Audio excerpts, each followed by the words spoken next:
नमस्ते मित्रों, सभी को जय श्री राम। आज हम जानेंगे जानिए रहस्यमय बातें संघ के द्वितीय सर संघ चालक गोवलकर जी के बारे में। 5 जून 2022 श्री गोवलकर गुरु जी का जन्म माघ कृष्ण 11 संवत 1963 तदनुसार 19 फरवरी 1906 को महाराष्ट्र के रामटेक में हुआ था। वे अपने माता पिता का चौथा संतान थे। उनके पिता का नाम श्री सदाशिव राव उपाध्याय भाऊजी तथा माता का नाम श्रीमती लक्ष्मीबाई उपाध्याय ताई था। उनका बचपन का नाम माधव रखा गया, पर परिवार में वे मधु के नाम से ही पुकारे जाते थे। पिता श्री सदाशिव राव प्रारंभ से डाक तार विभाग में कार्यरत थे, परंतु बाद में सन 1908 में अब उनकी नियुक्ति शिक्षा विभाग में अध्यापक पद पर हो गई। श्री माधवराव सदाशिव गोवलकर पुण्यतिथि 5 जून। शिक्षा के साथ अन्य अभिरुचि मधु जब मात्र 2 वर्ष के थे तभी से उनकी शिक्षा प्रारंभ हो गई थी। पिता श्री भाऊजी जो कि उन्हें पढ़ाते थे उसे वे सहज ही कंठस्थ कर लेते थे। बालक मधु के कुशाग्र बुद्धि, ज्ञान और लालसा, असामान्य स्मरण शक्ति जैसे गुणों का समूचय विकास बचपन से ही हो रहा था। सन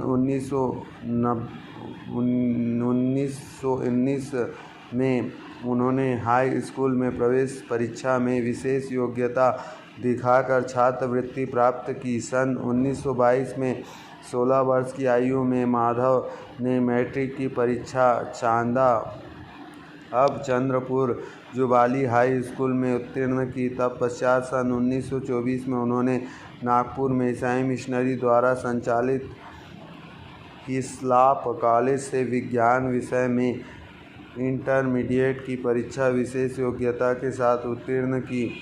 अंग्रेजी विषयों में उन्हें प्रथम पारितोषिक मिला।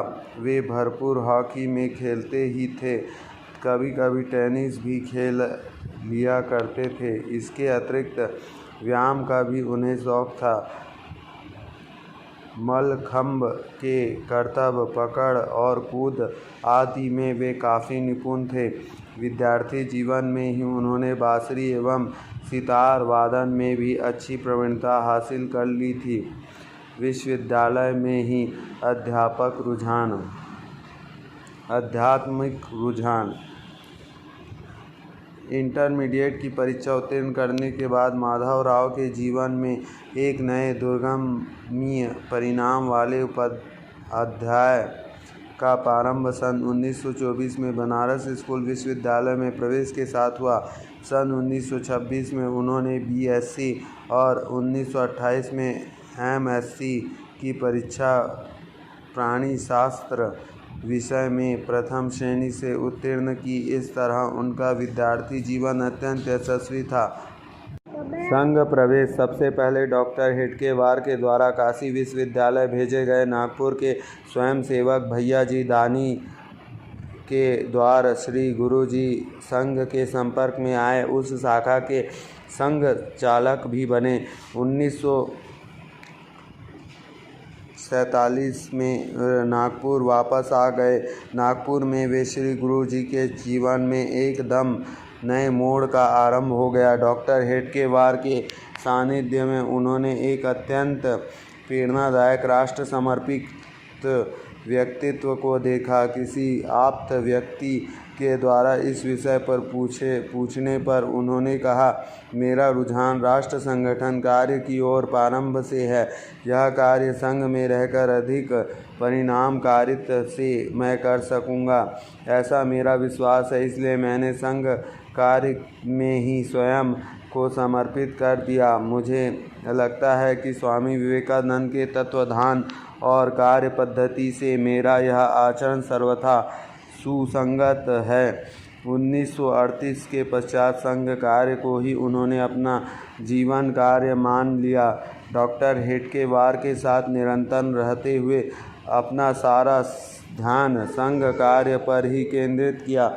इससे डॉक्टर हेडगेवार जी का ध्येय पूर्ण हुआ। द्वितीय संघ चालक हेतु नियुक्ति। राष्ट्रीय स्वयंसेवक संघ के संस्थापक डॉक्टर हेडगेवार के प्रति संपूर्ण समर्पण भाव और प्रबल आत्म संयम होने की वजह से 1939 में माधव सदाशिव गोवलकर को संघ का सरकार्यवाह नियुक्त किया गया। 1940 के हेडगेवार का ज्वर बढ़ता ही गया और अपना अंत समय जानकर उन्होंने उपस्थित कार्यकर्ताओं के सामने माधव को अपने पास बुलाया और कहा, अब आप ही संघ का कार्य संभालिए। 21 जून 1940 को हेडगेवार अनंत में विलीन हो गए। भारत छोड़ो श्री गुरुजी का दृष्टिकोण। 9 अगस्त 1942 को बिना शक्ति के ही कांग्रेस ने अंग्रेज़ों के खिलाफ भारत छोड़ो आंदोलन छेड़ दिया।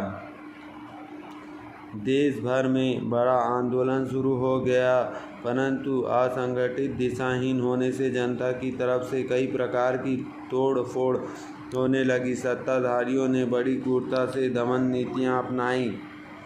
2-3 महीने होते होते आंदोलन की चिंगारी शांत हो गई। देश के सभी नेता कारागार में थे। उसकी रिहाई की कोई आशा दिखाई नहीं दे रही थी। श्री गुरुजी ने निर्णय किया था कि संघ प्रत्यक्ष रूप से तो आंदोलन में भाग नहीं लेगा, किंतु स्वयंसेवक को व्यक्तियंश प्रेरित किया जाएगा। विभाजन संकट में अद्वितीय नेतृत्व। 16 अगस्त 1940 में मोहम्मद अली जिन्ना ने सीधी कार्रवाई का दिन घोषित करके हिंदू हत्या का तांडव मचा दिया। उन्हीं दिनों में श्री गुरुजी देश भर में प्रत्येक भाषण में देश विभाजन के खिलाफ डटकर खड़े होने के लिए जनता का आह्वान करते रहते, किंतु कांग्रेसी नेतागण अखंड भारत के लिए लड़ने की मना स्थिति में नहीं थे। पंडित नेहरू जी ने भी स्पष्ट शब्दों में विभाजन को स्वीकार कर लिया था और 3 जून 1947 की इसकी घोषणा कर दी गई। एकाएक देश की स्थिति बदल गई। इस कठिन समय में स्वयंसेवकों ने पाकिस्तान वाले भाग से हिंदुओं को सुरक्षित भारत भेजना शुरू किया। संघ का आदेश था कि जब तक आखिरी हिंदू सुरक्षित न आ जाए तब तक डटे रहना। भीषण दिनों में स्वयंसेवक का अतुलनीय पराक्रम, रणकुशलता, त्याग और बलिदान की गाथा भारत के इतिहास में स्वर्णिम अक्षरों में लिखने लायक है। श्री गुरु जी के इस कठिन घड़ी में पाकिस्तान के भाग में प्रवास करते रहे।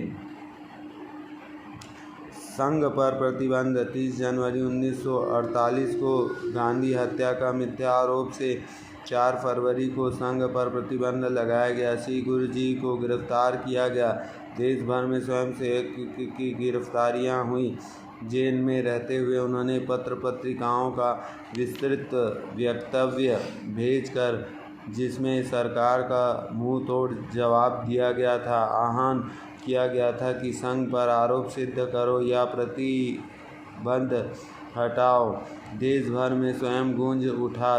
26 फरवरी 1948 को देश के प्रधानमंत्री पंडित जवाहरलाल नेहरू का गृह मंत्री वल्लभ भाई पटेल ने अपने पत्र में लिखा कि गांधी हत्या के कांड में मैंने स्वयं अपना ध्यान लगाकर पूरी जानकारी प्राप्त की है। उससे जुड़े हुए सभी अपराधी लोग पकड़ में आ गए हैं। उनमें एक भी व्यक्ति राष्ट्रीय स्वयंसेवक संघ का नहीं है। जय श्री राम।